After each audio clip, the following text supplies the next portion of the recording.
Hello दोस्तों, बहुत बहुत स्वागत है आपका इकोनॉमिक्स हिंदी विद मैथ में। तो आज हम करने वाले हैं इस वीडियो में क्लास 12th मैक्रो इकोनॉमिक्स का फर्स्ट चैप्टर में जो है हम पढ़ने वाले हैं आय के चक्रीय प्रवाह का जो फर्स्ट चैप्टर है उसमें हम पढ़ेंगे 1 मार्क्स के क्वेश्चन। हमने क्वेश्चन आंसर जो है हम पढ़ने वाले हैं। तो हमने पिछली वीडियो में देखा था कि एमसीक्यूज क्या थे इसके, जो है ये सारे एमसीक्यूज जो है 1 मार्क्स के हमने डिस्कस किए थे। तो अगर आपने वो वीडियो नहीं देखी तो जरूर देख लें, क्योंकि एमसीक्यूज जो है आपके काफ़ी इंपॉर्टेंट है। तो यहाँ पर हम देख लेते हैं यहाँ पर क्या है 1 मार्क्स के क्वेश्चन आंसर। तो चलिए शुरू करते हैं और देखते हैं 1 मार्क्स के क्वेश्चन आंसर। तो चलिए, आय के चक्रीय प्रवाह का अर्थ बताइए। ठीक है, हमें बताना है आय के चक्रीय प्रवाह का अर्थ क्या होता है। तो देखिए, आय के चक्रीय प्रवाह से अभिप्राय उत्पादन प्रक्रिया में आय के सृजन से है, यानी आय के सृजन के विभिन्न उत्पादन के साधनों के बीच वितरण और अंत में फर्म द्वारा उत्पादित वस्तुओं और सेवाओं पर उपभोग व्यय के रूप में परिवार द्वारा व्यय से फर्म को प्रवाह के चक्र से है। अब इतनी बड़ी परिभाषा दे दी, इसमें आपको तो समझ में भी नहीं आया होगा। ठीक है, क्योंकि यहाँ पर जो है ये बहुत ही कंफ्यूजन और बहुत ही जो है टेढ़ी मेढ़ी परिभाषा है। तो मैं आपको समझाता हूँ ये क्या कहना चाहता है। सिंपल शब्दों में ये कहना चाहता है आय के चक्रीय प्रवाह का। सबसे पहले आप समझिए, यहाँ पर शब्द के माध्यम से इसका अर्थ समझने की कोशिश करिए। आय का चक्रीय प्रवाह, देखिए आय का चक्रीय प्रवाह का मतलब है कि जो आय है हमारी, मतलब जो पैसा है यहाँ पर इस तरह से घूम रहा है। मतलब आय का चक्रीय प्रवाह मतलब आय यहाँ पर एक जगह से स्टार्ट होती है और घूम कर वो उसी जगह पर आ जाती है। ठीक है, अब ये घूम कर आएगी तो किसी न किसी के पास तो जाएगी ना। तो इसी तरह यहाँ पर क्या होता है, आय के चक्रीय प्रवाह से अभिप्राय, इसका मतलब आय के चक्रीय प्रवाह से अभिप्राय क्या होगा, उत्पादन प्रक्रिया में। अब ये जो घूमने वाली प्रक्रिया कौन सी प्रक्रिया है, ये उत्पादन की प्रक्रिया है। ठीक है, कौन सी प्रक्रिया, उत्पादन की प्रक्रिया है। तो उत्पादन प्रक्रिया में आय के सृजन से, तो यहाँ पर आप सोचिए उत्पादन जब भी होगा, जब भी आय कैसे मिलेगी। आप मान लीजिए यहाँ पर एक व्यक्ति है, आप बताइए यहाँ पर एक व्यक्ति है और ये यहाँ पर जो है मैं एक व्यक्ति बनाता हूँ, यहाँ पर इस तरह से, ये इस तरह से जो है एक व्यक्ति है।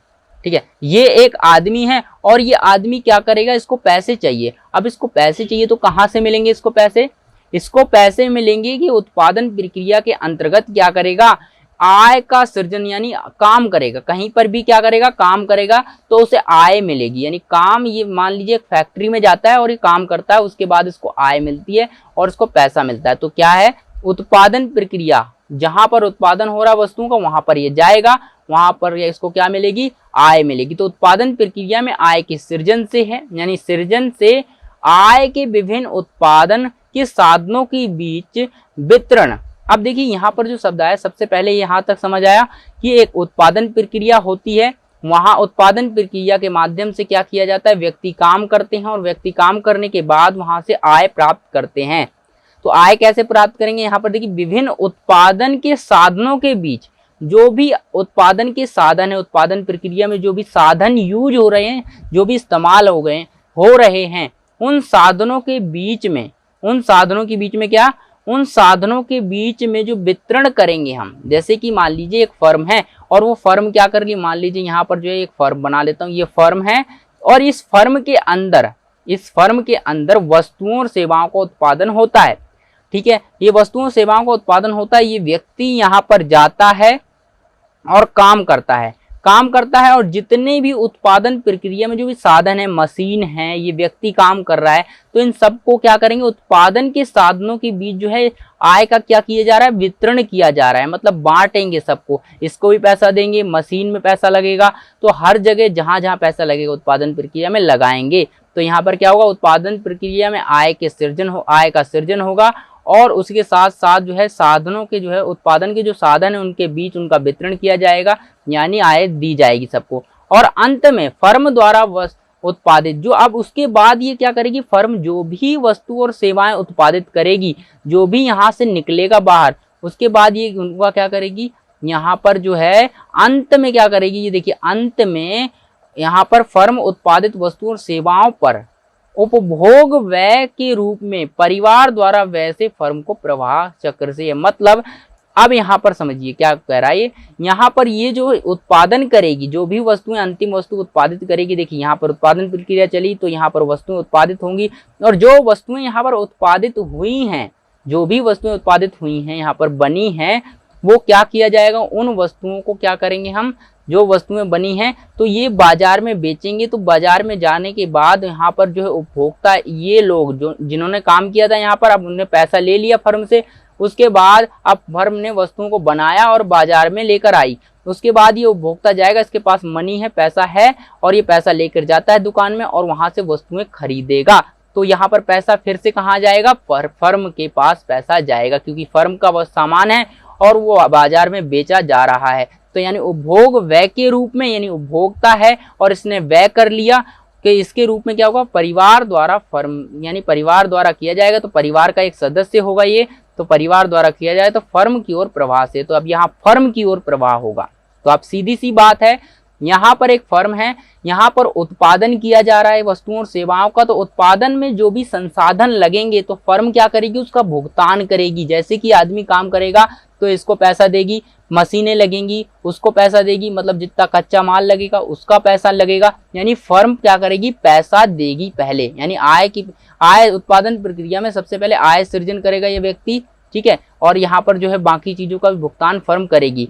फिर उसके बाद जब यहाँ पर जो है, यहाँ पर अब देखिए आय का प्रवाह कहाँ हुआ, इस व्यक्ति के पास हुआ, और यहाँ पर व्यक्ति के पास हो गया। उसके बाद जब यहाँ वस्तुएं सेवाएं बन जाएंगी, ये बाजार में चली जाएंगी, उसके बाद यही व्यक्ति, अब इसके पास पैसा है, इसने कहाँ से लिया, फर्म से लिया काम करके, उसके बाद ये खरीदेगा वस्तुओं सेवाओं को।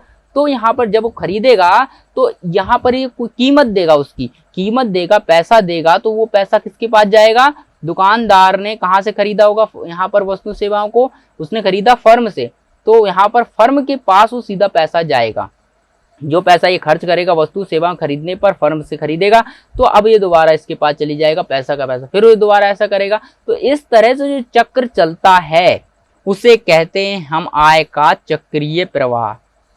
आई होप दोस्तों यहाँ पर आपको समझ आ गया होगा।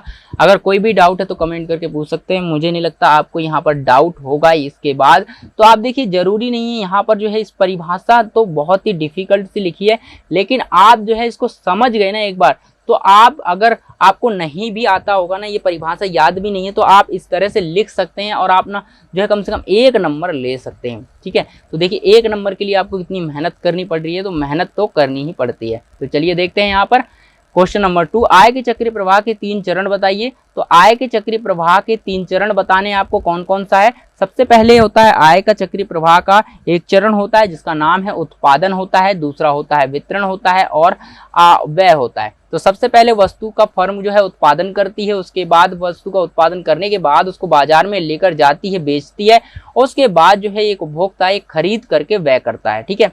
अब देखते हैं यहाँ पर क्वेश्चन 3, चक्रीय प्रवाह द्विक्षेत्रीय मॉडल में परिवार का क्या अर्थ है।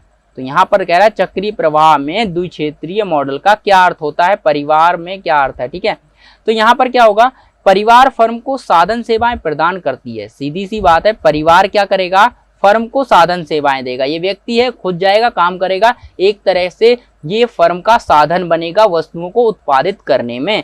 तो यहाँ पर साधन सेवाएं प्रदान करता है। उसके बाद फर्म द्वारा उत्पादित वस्तु, उसके बाद जब ये वस्तु उत्पादित बना लेती है फर्म, तो ये फर्म वस्तुएं उत्पादन करने के बाद ये क्या करेगी, उपभोग व्यय द्वारा यानी उपभोग व्यय के माध्यम से अपनी कुल आय को व्यय करता है। मतलब यहाँ पर जब भी ये जो है, सबसे पहले ये साधन यहाँ पर काम करेगा, साधन सेवाएं, साधन बनेगा इस वस्तु का, मतलब फर्म का। उसके बाद फर्म क्या करेगी, इसी फर्म यहाँ पर जो सेवाएं दे रही है उसके बाद वस्तु उत्पादित करेगी, फिर ये वस्तु को खरीदेगा। तो जब ये व्यक्ति खरीदेगा वस्तुओं को तो पैसा फिर से फर्म के पास जाएगा। इसे ही चक्रीय प्रवाह द्विक्षेत्रीय मॉडल कहा जाता है, ठीक है। तो यही चीज है जो मैंने अभी पहले बताई, पहला क्वेश्चन और ये सेम है, लेकिन देखिए यहाँ पर कहने का अर्थ बिल्कुल अलग है, ठीक है। तो यहाँ पर वही बात बताई गई है। स्टॉक चर क्या है, स्टॉक चर से प्राय उस चर से यानी उन चरों से होता है जिन्हें एक निश्चित बिंदु पर मापा जाता है, ठीक है। निश्चित समय बिंदु पर क्या करते हैं, हम मापते हैं। स्टॉक चर किसे कहते हैं, स्टॉक चर वह चर होता है जिसे एक निश्चित समय बिंदु पर मापा जाता है। तो आपको एक शब्द याद रखना है यहाँ पर, निश्चित समय बिंदु पर जिस यानी जिस चर को मापा जाए उसे हम स्टॉक चर कहते हैं। अब यहाँ पर प्रवाह चर को परिभाषित कीजिए। प्रवाह चर क्या होता है? प्रवाह चर से अभिप्राय इसमें क्या होता है? एक समय अवधि में मापा जाता है, सीधी सी बात है। जिस चर को समय अवधि में मापा जाए उसे प्रवाह चर कहते हैं और जिसको निश्चित समय बिंदु पर मापा जाए उसे हम स्टॉक चर कहते हैं। ठीक है, चलिए क्वेश्चन नंबर 6, राष्ट्रीय आय एक स्टॉक चर है या प्रवाह चर है? एक राष्ट्रीय आय है देश की, पूरी देश की आय है, यानी देश ने जितना भी कमाया है एक वर्ष के अंतर्गत तो राष्ट्रीय आय है उसकी। और राष्ट्रीय आय को क्या हम स्टॉक चर में रखेंगे या प्रवाह चर में? तो आप बताइए, इसका कमेंट करके आंसर बताइए। तो यहाँ पर मैं बता देता हूँ इस राष्ट्रीय आय का मतलब क्या है।